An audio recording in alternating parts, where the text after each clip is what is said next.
Welcome to the Cowboy Entrepreneur Show, created and hosted by Scott to explore the crossroads of horses and business.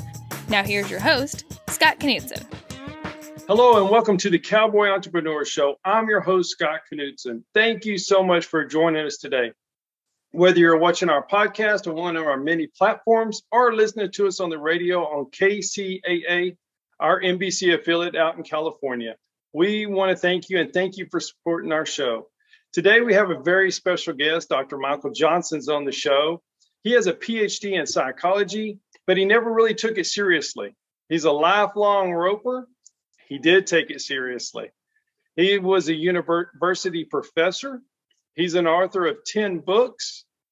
He's written over 200 magazine articles and given over 600 speeches. That's a bunch.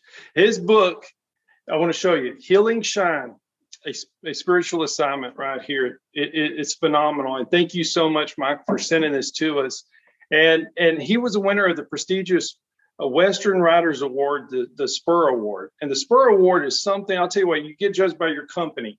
And Larry McMurtry from Lonesome Dove won the award. Michael Blank of Dancing with Wolves won the award. And Dr. Michael Johnson won the award. So thank you so much for being on our show. Thank you, Scott. Oh, man. So I don't even know where to start. You've done so many great things. So just, I guess, tell us about your background. How did you get involved in the horse world? Well, my family made me do it. My dad and uncles were calf ropers, steer wrestlers, trained their own horses. They weren't mean men. They did not hit horses, but they had rules. And it's the same rules that we all grew up with. You know, we don't let the horse win. We show him who's boss. You don't ask, you tell, and use whatever force is necessary. And I lapped it all up. I learned every single thing they had to offer. And that would be my problem later on. Right. Yes, sir. Well, you said at one time, how do you elicit high cooperation without using force? Yeah. Is that kind of where that came from? Yeah, that's where it came from. But it took so many years, I'm embarrassed that it took that long. I mean, just think about it. I was 45 years old. I'd roped all my life, been around really good ropers. And then I met two men, and they were on the order of Hunt and Dorrance. They were not those people, but they were like them, who said words to me that I'd never heard. For example, if your horse is late coming out of the box to hit a steer, you need to pop him on the butt because he made you late. Or if he's ducking left, you get a stronger bit. Well, these two men said maybe the reason he came out late was because you didn't cue him soon enough. Maybe the reason he's ducking left is that you've roped 500 steers and went left every time. And he's just anticipating what you want, trying to help you. Yeah. In other words, they said something I had never heard. We caused the difficulties, not the horse. Right. That's a very hard thing to grasp. It's a hard truth, isn't it? Huh? It's a hard truth, isn't it? It's a hard truth. Oh. Well, it's really hard to admit because if you're an expert, it's hard for you to admit that you don't really know very much at all. Right. Yeah. But that's what helped me so much, was to take responsibility for my horse's behavior, the good and the bad. Right. I love that, man. I love that so much. And, you know, they always are teaching. Every day they teach you something new. But I love what you said. You know, if you're good at something and you've been doing it that way for so long, and all of a sudden you're like, maybe it's my fault that's not working. That's a hard to admit. Yeah. And then the next thing we say is, nah, that couldn't be. Yeah. Maybe the horse is late because you're a little slow coming out. No, that wouldn't be the problem. It's a little too deep of sand or something. You know, it's a sorry steer. It's not me. Yeah. Well, we sort of get in this trap. We all learned how to ride on Grandpa's farm on old Fluff, the old gray mare that would do anything we wanted. Sure. So we sort of grow up thinking, well, I'm not an expert, but I know a lot about it because Fluff would do anything I wanted. We forget that Fluff had been ridden thousands of hours and she wasn't going to hurt a kid, or our grandparents wouldn't have put us on Fluff. And we just kind of start thinking we know quite a bit about it. And then a horse comes along, like in my case, and taught me, well, nobody told him how smart I was. That's the problem. Oh, Yeah. they'll humble you quick if you let them. So with your academic background, so you must have been a great student. Is that correct? Hardly, my friend. When I was 18, I had achieved the rank of rodeo bum, and I wasn't a very good one either. I had been to college, and I would get on the rodeo team roping and not go back to class because I had to practice. And using that strategy, I was able to put together 13 Fs. And I think that's still a record somewhere. I don't know. But I rodeoed a couple of years. We won't even go into how bad that was. And realized that I wasn't going to eat every day if I didn't get back in school.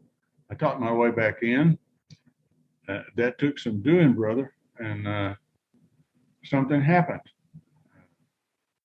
Something wonderful. Those professors got me. They reached me. They caused me to care and try. And it was grace, and I'm not a preacher. I'm just a Methodist, but it was just a kind of a miracle. I graduated with a bachelor's and master's and doctorate. And next thing you know, I'm a school teacher. I'm a professor. And I had those kids on the front that made 104 on everything. You just get out of their way, they're going to be fine. And then I had those kids at the back that began to haunt me, because every time I looked back there, all I could see was me. They had ability, they could do well in school. And then it hit me. Well, how did they reach you? How did they get you to care and try? And I'm not telling you I won the Nobel Prize. I mean, I didn't go to jail. That's what I mean. That's an accomplishment right there. Yeah. And so that really began to haunt me, and would later become my life's work, my 24/7 passion. How is it that you reach people? How do you get the horse and the dog to do something for you? And how do you do it without force? Because you and I know people, yes, that can just hold you spellbound. It looks magical. They can get that animal to do whatever they want, and they don't raise their hand to him. They don't even raise their voice to him. Right. It looks like there's this connection between their mind and. So no, I wasn't a good student. Oh man. Well, so when you were reaching the students on the back row, was it a lot like training a horse? Did you just kind of, when you took your step back when you were roping and you got that aha moment, was it kind of like that when you were teaching? Well, it took me so many years to see it, but how did they get me? They got me to love them. That's good. That's how they got me. That's good. And I was going to say this at the end, but I'll say it now again. I'm not a preacher, but I love what Paul said about faith, hope, and love being the greatest of these. I just wish he had written in the margin for me, Michael, it's also the best way to get your horse to rope for you. The dog depends steers, and it's the best way to get those kids at the back of the room. I love it. And it doesn't mean you let the horse go back to the barn or the dog go to the pool. As a matter of fact, the people that help us so much probably work us harder than anybody else. Absolutely. But we know why they're doing it, because they think we can do something. Right. And all we need is one that thinks that about it. Absolutely. The horse is no different. The dog's no different. Right. Right. I love that. And you're right. When you show them a certain way and you expect a little bit more, that horse will try his best to give it to you. If you give him the room, give him a little reins. That's right. That's yeah. Right. And if you say, good, that's what I wanted, which I didn't do. And it's so obvious. I know how obvious this is, but I got a new Australian Shepherd here. When I say get in a truck and he does, I would get under the wheel and drive off. I should have said, that's a good dog. Yeah, absolutely. Good. Or when my horse stands still in the box, I should pet him and say, there you go. It doesn't take much. Yeah. But that way you let them know what you want in a positive fashion. Yeah. Instead of me, I fussed at them before. That doesn't work very well. Why would they want to do anything, And that's just, you get in a hurry, and it's hard to slow down enough to appreciate what they do. And heck, everybody's done it, And yeah, absolutely. And it hit me one day, Scott. I couldn't stand bosses that treated me that way. Mm-hmm. I understand. But if they were kind to me, I'd do anything in the world for them. I understand. That's exactly right. Yeah. Exactly right. I think most people are like that, don't you? I mean, Well, I think the people that get us to look at a different way, we'll call them mentors. Okay. They don't ever tell us we can do something we can't do. They don't lie. They don't spread false hope. But they are masters at showing us that we can do things we didn't know we could do. Love it. And again, they care about us and bestow that love not deserved. And when somebody does that to you, you feel an obligation not to let them down. And I think when I lived it with Shine. We worked with him a year, and all my friends that roped really superior, they really could rope. All their solutions were more force. Don't let him get by with anything. Rope more steers, rope him 10 miles a day, get a stronger bit. And what we didn't see was it never helped. I got one of those strong-willed horses like Hunt did with Honda. And I lost all my friends. They all told me, you need to get rid of that horse. I finally came to my senses. I got rid of all those friends. I love it. I love it. I knew there was something special about him, and I just wouldn't give up on him. And what saved my life was men and women further down the path than me. Right. Absolutely. Helped me. I think it's so cool you saw that in your horse, and then you gave your horse that room to be better. That's special. I don't know who did it, but somebody. I always say I don't know if it was Jesus or an angel working half day and easing into retirement, or a departed ancestor. But I saw this horse in a stall in Louisiana. It wasn't the prettiest thing I've ever seen. And something in here said, he's the one. And I asked the man, how much is he? And he said, you don't want him, Michael. He's abused it too. No one's touched him for 3 years. He tried to kill his trainer. We were all very disappointed that he didn't get the job done because we hated that guy. We were for the horse. All the money was on the horse, huh? Yeah. And then I bought him anyway because I knew. I wish I was that certain in life about everything. Mm-hmm. But it was, I'm not an LSD hippie. I'm a cowboy. I don't talk about energy and stuff like that. But it was a spiritual thing. I just knew he had it. And I ended up losing every friend I had. Of course, they weren't my friends at all. Absolutely. Absolutely. And then we didn't know what to do after a year, but we knew we weren't going to use force anymore. And we put the horse in the box with a steer, and if he got nervous, my buddy Kenneth Colson from Oklahoma would say, walk him out. Don't make him stay in there if he's afraid. Well, all our ex-friends are over there saying, oh, that horse is conning y'all. He's getting out of work. Y'all are ruining him. We just kept doing that. He'd walk halfway down the arena, then a quarter. And one day he walked out about 5 or 6 feet. Now, this is going to get me. And he stopped and he looked around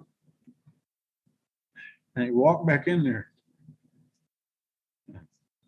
And he just stood there like, okay, I can do it now. And Kenneth and I knew that horse appreciated us letting him get used to that. And that's when the light started coming in. We kept doing that. Anything he was afraid of, like Hunt said, take him away from it. Don't make him be afraid. Yeah. And so that's what we kept doing. And he kept getting better. We got rid of little fast steers. We got little jerseys that just trotted and lick you to death is all they could do. It got better and better. And my wife would say one day when he leaves the box, you can't breathe. I said, why? She said, because he takes your breath away. And the ground where he runs is not disturbed because after all, he doesn't touch it much. Oh my goodness. Beautiful. I take no credit for his rehab except one thing. I always believed in him. That's everything. All we need is one person. That's it. Any animal or any person, man, that's beautiful. I'm so glad you shared that because it touched me too. And it's so true. You know, you see just that one horse standing in the stall by himself or that one person by himself. And it just takes someone like you. Hey, let me insert this. My friend, the mayor here, years ago, he was asked in Commerce, Texas, Wyman Williams is his name. He was asked to be a mentor at the school. And he said, what do I have to do? And they said, well, come by and talk to a kid a little bit in the library once a week. He said, okay, but I only want the kid that everyone agrees is not going to graduate from high school. That's the kid I want. Awesome. Awesome. I love that. I do too. Because that kid needs it just like the straight A kid. Absolutely. Harder to give it to him because he might not be so likable, but he wants that love. And Wyman's touched so many lives doing that. Kids come back and say, without you, I'd have been a mess. Okay, that's enough. But I love that. I love that. It's so important. So Scott will be right back with more. Hi, I'm Scott Knutson, host of the Cowboy Entrepreneur Show, heard on KCAA Fridays, 3 p.m. Pacific. I'd like to talk to you about something I'm very passionate about. Those that know me know I love my coffee. In the morning, afternoon, and even late in the evening, I enjoy a good cup of coffee almost any time of the day. Now, my team at the Cowboy Entrepreneur Show has been working for several months on creating and introducing our own brand of coffee. We wanted to make sure that we got it just right. We don't want to put our name on anything unless we're 100% certain that it's the best product available, and we've finally done it. We have created a wonderful line of coffees, 13 fantastic flavors offered in whole bean, ground, and K-cups, any way you like to brew your coffee. Now, each of our coffees carries our brand, the very same brand that we put on our horses, our trailers, and our chaps. So you know that this is a quality product. And we only use 100% Arabica beans, the very best beans available. Just listen to some of these wonderful blends and flavors. Jamaican Me Crazy, Honduran San Marcos, Chocolate Cherry Amaretto, Breakfast Blend, and my very favorite, Haley's Blend.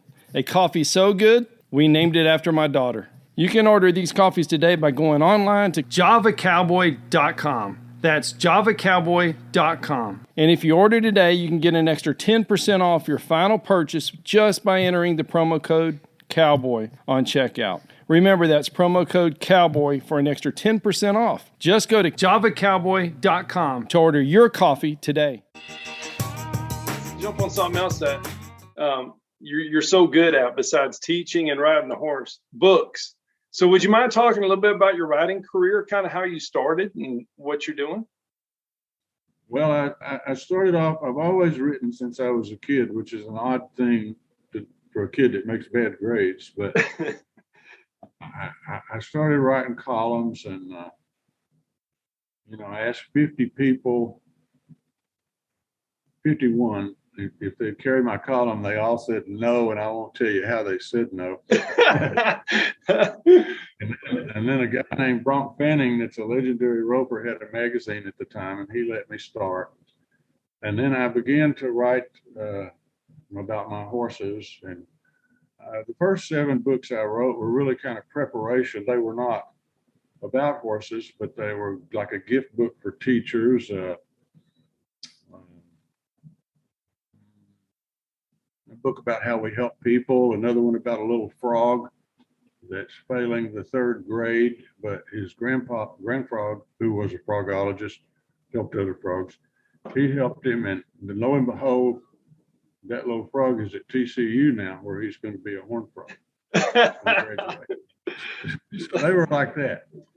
Well, but then this adventure happened with Shine, and I began to believe that I really did have a spiritual assignment to help this horse.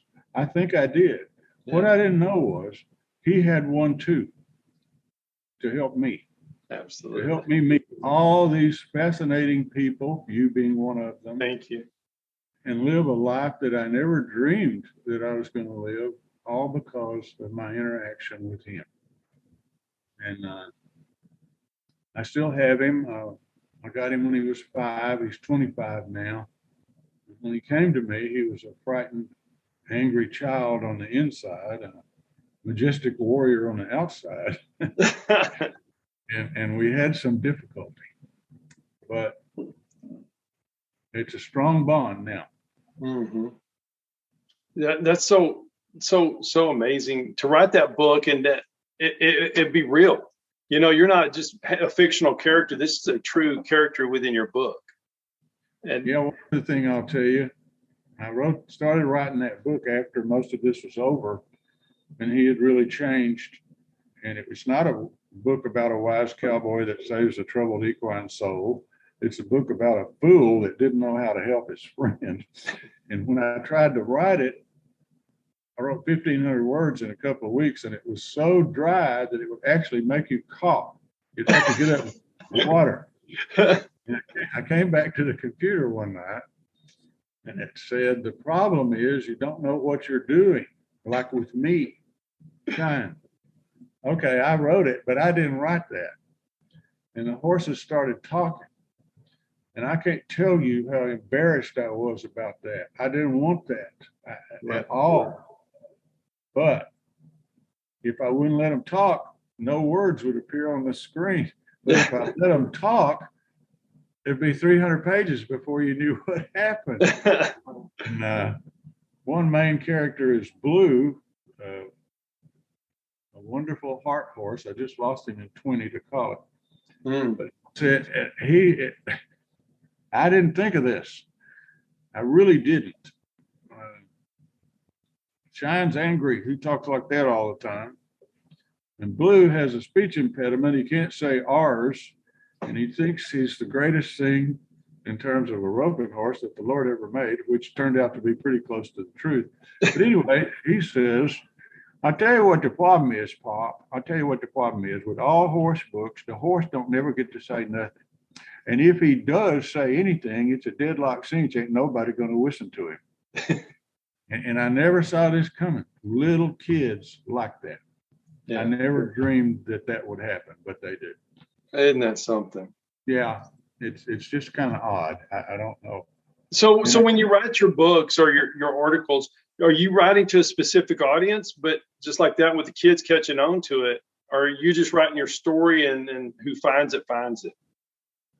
Well, I go to a lot of conferences. I do keynotes at educational conferences and ag conferences. And the older I get, the more I just want to go to ag conferences. Because, I see what they're doing. And I'm real biased toward ag teachers. Here's why. I taught for A&M at a branch in the graduate engineering department. The kids were brilliant. They were all 4 points. They could do anything with calculus, but they couldn't say good morning. They could do this, Yeah. But you and I would have to look a long time to just go to the campus at Tarleton and walk around a while. Right. And we'd have to look all day to find a kid that couldn't charm you off your feet. Absolutely. With authentic genuineness by meeting you, saying hello, not fawning, but they can make you fall in love with them with charm. Absolutely. And here at A&M Commerce, it's just incredible. Ag kids know how to act. Right. And the more I do this, the more I want to talk to parents and ag teachers and tell them, bless you for what you're doing. Thank you. Somebody needs to tell them that. Yeah. Absolutely. Absolutely. Yeah. I feel the same way. It's just a special kind of deal, and you cherish it when you come across someone like that. Being on the campus when it's full of them, it's great. Absolutely. So that's where I sell my books. And Now I write my columns mostly for me, and I put them on Facebook and my website and friends. And I have a lot of friends that do that, and I love it. I can't stop doing it. I'm Mr. Bojangles, you know. If you buy me a drink, I'll do a dance for you or tell you a story. You know, I just can't stop. That's good. I don't think you should. You're good at it, you know. Yeah. Well, it's a blessing. Yeah, absolutely. Absolutely. So if you could do anything else with horses that maybe you haven't done yet, what would you do? I would really like to go back and redo some things. Okay. You know, like, we don't have a long enough show to tell you how many, but correct regrets and sins, I call it. Like that man, don't buy this horse. He's been abused. Well, buy him anyway. I take him home, and what do? I saddle him up and get in the arena, put some steers in there. He'd never been in an arena. He'd never seen steers. And if you'd have been there, you'd have said, Michael, let's don't do this. This is mean. And I'd have said, what do you mean mean? It's 82 degrees. There's a cover on the head and heel box. There's a fan on him. I'm just seeing where he is, what he needs. But if I put my 9-year-old granddaughter on that horse and turned a steer out for her, people would call 911 and never speak to me again and say, we got a lunatic out here. So if you terrify a living creature, it's the same sin. That's what I wish I could do. What should I have done? I should have put him in the rodeo arena roping arena with nothing on him and gone to the feed store and bought 10 gallons of paint and came back and painted my fences in my roping pen and let him come over to me first. There you go. That's awesome. And tell him my name. And I know how silly it sounds, but to say to him, I'm not like that guy that beat you. I'm not like that. And I just keep saying that till I convince him that he could come over to me and I would just pet him. I love that. You know, everything in the whole day was comfortable except for the horse. Yeah, that's right. That's right. That's right. The 4-6s used to send their horses they couldn't reach to a woman in Wichita Falls. Of course, I had to go interview her. Of course. And I said, what do you do with them? And she said, well, I put them in the round pen and I go in there with them. I said, okay, what do you do when you get in there? She said, I just told you. I go in there with them. I love it. I didn't get that, but I get it now. Yeah. I get it now. She said, I could tell you one of the problems with Shine. You never told him your name. And see, 20 years ago, when we hear that, we think it's silly. But what she said was, like Bronk Fanning says, I'm not going to ask a horse to do anything if he's afraid.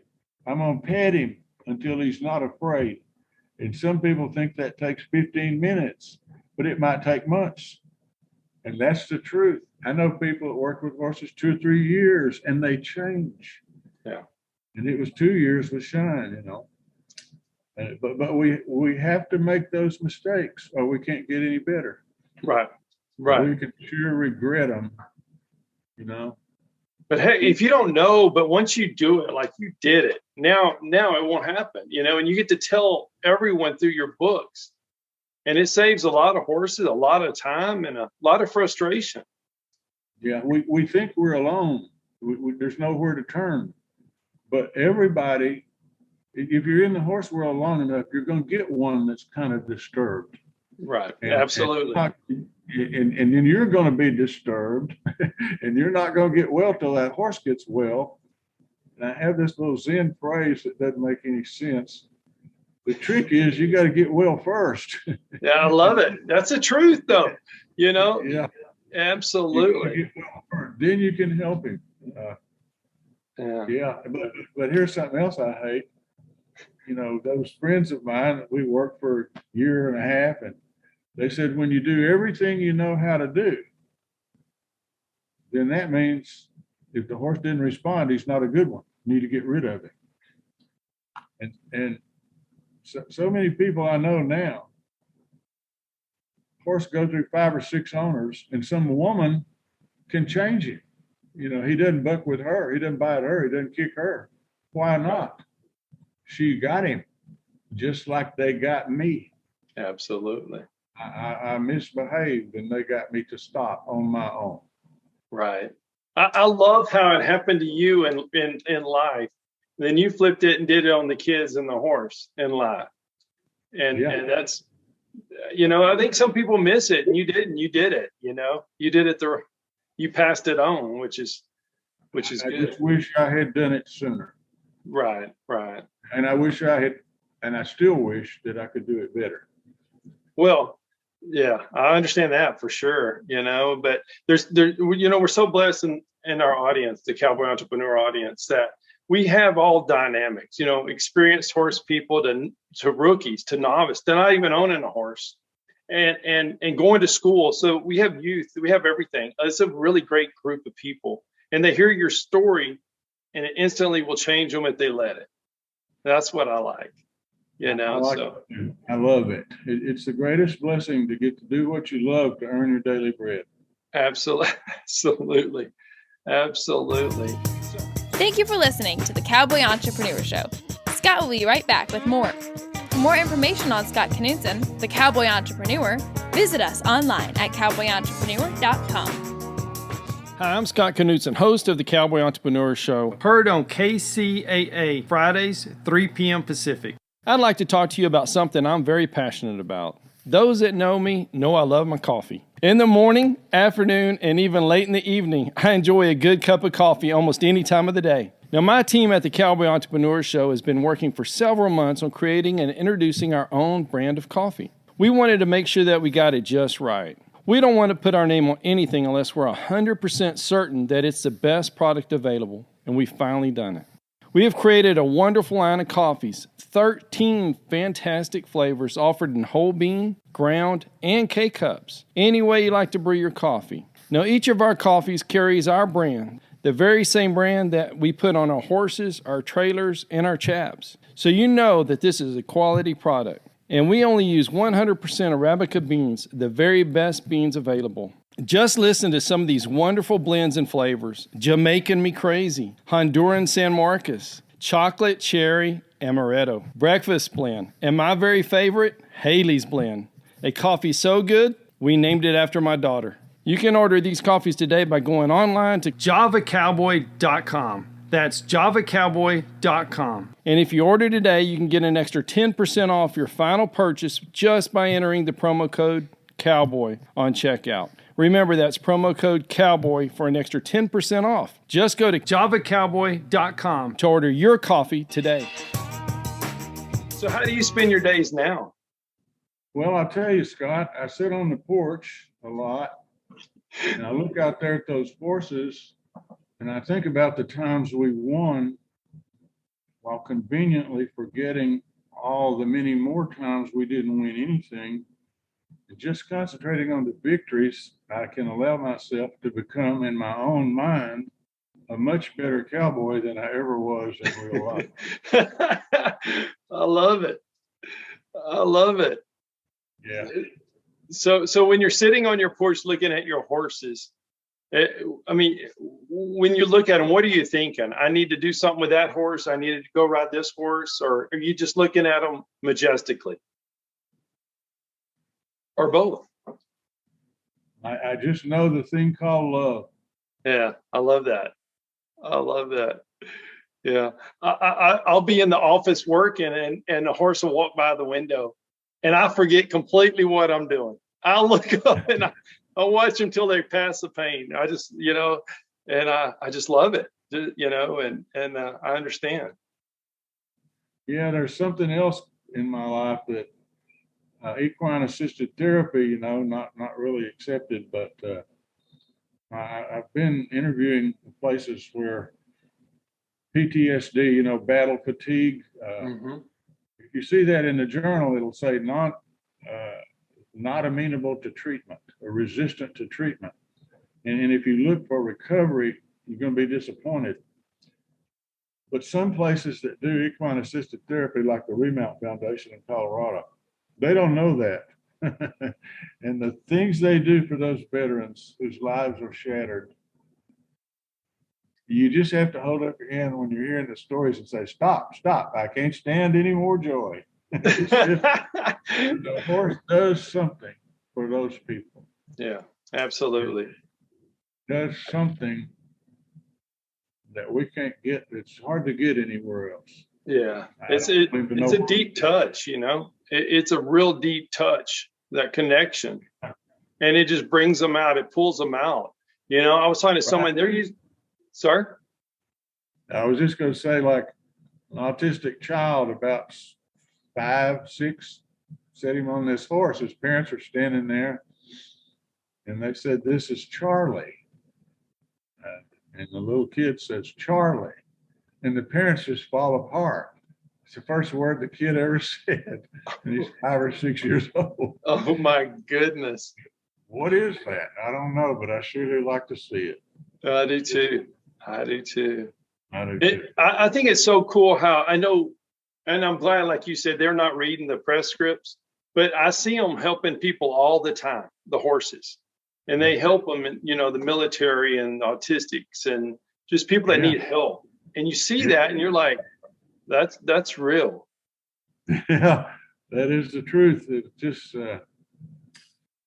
makes your hair stand up. And it does. Working dogs do the same thing, and cutting horses do the same thing. You know, you just think, why would that animal do that for us? Yeah. The Xenophon, the Greek trainer 3,000 years ago, the king assigned him the task of creating the war horse. Well, he knew that was going to be kind of difficult because horses don't like spears and banners and loud noises. But he writes, you can create the war horse. He will leap on the spears for you. All you have to do is get him to love you. So amazing. That's the truth. Okay, I don't usually talk like this, but you hit my hot button. How's that? Hey, man, I love it. I love it. I have the passion too, and I think a lot of our listeners do. I know they do. So I appreciate it for sure. So what? Go ahead. No, sir. I was going to ask you. I was going to say the other thing that helped me so much. Those two men and my wife. She was a coach for a long time. And over 20 years, they never talked to me once about delivery of the loop. Never brought it up.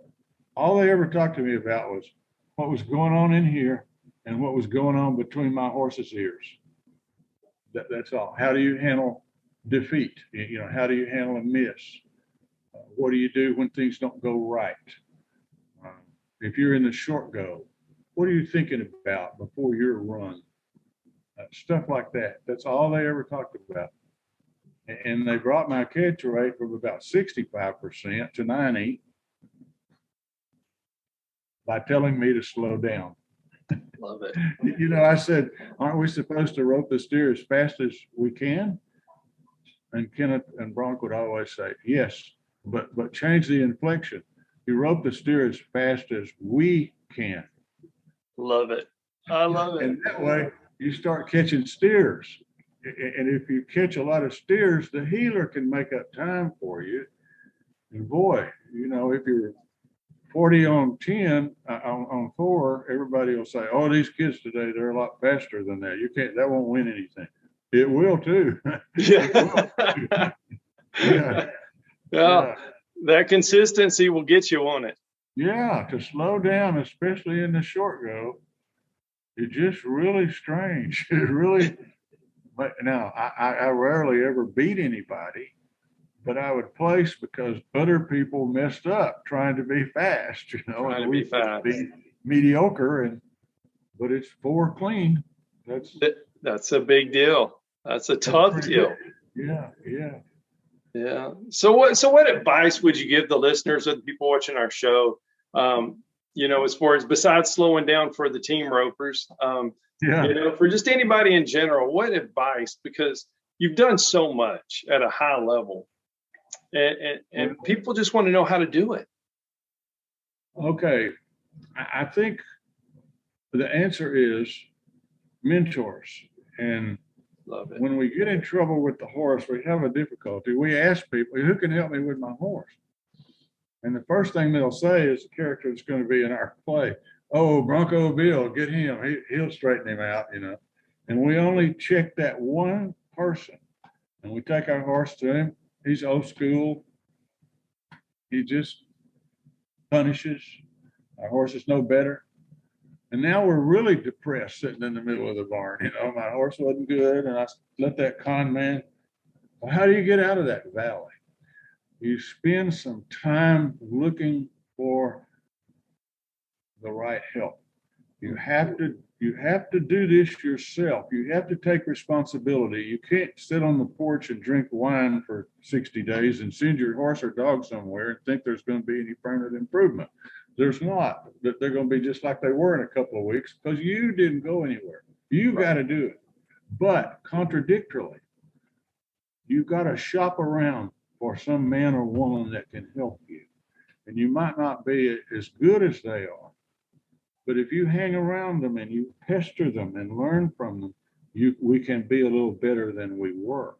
Love it. So I would think mentors are the key, the right kind of mentor. That's a key word, right kind. Yeah. A really good example is Orrin Barnes in Canyon, a dog master. I'm doing a clinic with Rowdy, the dog prior to this, and I asked him, why is Rowdy doing that with the sheep? And he comes over and gets in front of me and he says, I don't know. He's not my dog. What do you think? He said, what are you going to do? Be out there working cows and say, wait a minute, Rowdy, I don't know what to do. I got to go off the farm. You stay. And so of course he knew why Rowdy was doing what he was doing, but he makes me answer, makes me try to solve the difficulty, keeps me engaged. Absolutely. That's a mentor that can help you, you know. Right. As opposed to a person that lectures 2 hours. Well, that's passive sitting there. You know, I do that. I go to clinics. When somebody makes you do it, it's better. Right. I love that. Passive sitting there. I think I did that a lot as well, you know, back in the day, but didn't get a lot out of it. Yeah, I think it's important to do that, but it's also important to get that mentor that says you can do more than you think. Absolutely. You get on him and try it. Yeah. I love that. So what's the title of the play you're working on? I am so glad you asked me that. I'm doing it with a friend in South Texas. At Blanco he lives. He was an actor for years, always worked with horses and acted. And his name is Greg Dial, and we're doing it for the Texas Trail Ride Club at the latter part of May at Fort Griffin, about 40 miles northwest of Abilene. And it's called Two Old Guys Talking at the Best Little Horse House in Texas. And the first part is funny, and it's about the kid that knows it all, Jimmy Joe Jones. Yeah. Just can't find a good horse, and it can't be his fault. No, because he knows it's right on. And Bronco Bill, the only honest horse trader left alive. Yeah. He doesn't keep a penny of the money. He's just trying to help these kids around here. And the money, there's no administrative fee. It's just $100 a session, 10 sessions minimum. And all the money goes to pay Bronco Bill's bills and beer. And if he ever has any money left over, he's going to give it to these little old kids. I guarantee you that. So the first half's funny, but how is it that you get out of that trap, the second half? And two old cowboys talking at the best little horse house in Texas. I love it. I love it. So how can people follow you and see and purchase your books and find out about the play if they want to get tickets or if they're going to be in the area? Yeah. MichaelJohnsonBooks.com. It's got my phone number on there. And I need to give everybody my office hours. You ready? Ready. 24/7, 365. And I'm not kidding. I love it. I love it. So they just go to your website. They can find out all the information about your books, about the play. Yeah. Well, they can call me about the play, and it's on my Facebook page. And but the books are at MichaelJohnsonBooks.com. And I'll show you these other two right quick. And Elizabeth Yeah, told please, me sir. to go to the right place. Yeah, Joe Ben Black, Confessions Yeah. of a Rope Horse. I love that. Confessions of a Rope Horse. I Yeah, love that picture too. yeah, I do too. And You're going to that's go, blue. there The you go. story Oh, of blue. blue. Let me get that right. The story of Blue Rope Horse. A hard horse. I lost him in October of 20, and everybody that knew me thought I would have to go in a mental institution for 30 days because I'm too soft. But it didn't happen. I saw Vin Scully, remember Dodgers baseball announcer, Yes, sir. 52 years. Hall of He's Fame. 92 years old, talking to Pat Dodger Stadium. And he says, don't be sad that it's over. Be glad that it happened. And that resonated with me. And so every time I would grieve for Blue, I would try to insert a memory of joy that we had together, and it helped. I love that. I love that. And We all have absolutely. You know, if you're blessed to have one, you know, you've won. You know, when you have multiple like you've had, that's a cherished thing for sure. That's true. You know, it really is. And I love your quote. And you were talking about horses, cowboys, school teachers, and ranch women, and how they're the very best people in the world. They are. And I saw that, and I wrote it down. I was reading it, and I was just, it's so true. It is so true. I think they're the Lord's finest creation. I do too. I do too. Yeah. So, yes, sir. I agree with you so much. I really appreciate you being on the show. I've enjoyed it so much, and I'm delighted. You're a wonderful host. Thank you so much. And we got about 2 or 3 minutes left. And before we say goodbye, right before the show, we were talking about commerce and Tarleton and the people there, and just what great communities, you know, commerce is and Steveville is. And did you want to share anything about that before we get off the show? Well, both those places are unlike most places I've been. People form relationships there that last 50 years. Yeah. No, friendships, and not just a few, but a lot of them. And that's one of the keys that the research shows to a long and happy life. You would think it's hygiene factors like diet, exercise, but what people report they believe is responsible for their long and happy life is positive relationships. And there's so many at those two universities. Yeah. And of course, that's true of a lot of universities, but I've just been around those two the most. Right. And they just give you hope. Yeah. You know, the Kids Act. They do. I love it. They get a little hope and a little education and point them in the direction. They'll do it. Absolutely. I better love than we think. Better than we think. Which is, by the way, well said about horses and dogs. Right. A little hope and a little education, they'll do more than you think. Absolutely. Absolutely. Well, Dr. Johnson, thank you so much for being on the Cowboy Entrepreneur Show. I really enjoyed it. I enjoyed it. I hope we get to talk again. Anytime. Yes, sir. Thank you so for much. having me. Yes, sir. Good luck to you. Thank Be you. encouraged in your good works. Yes, sir. Thank you.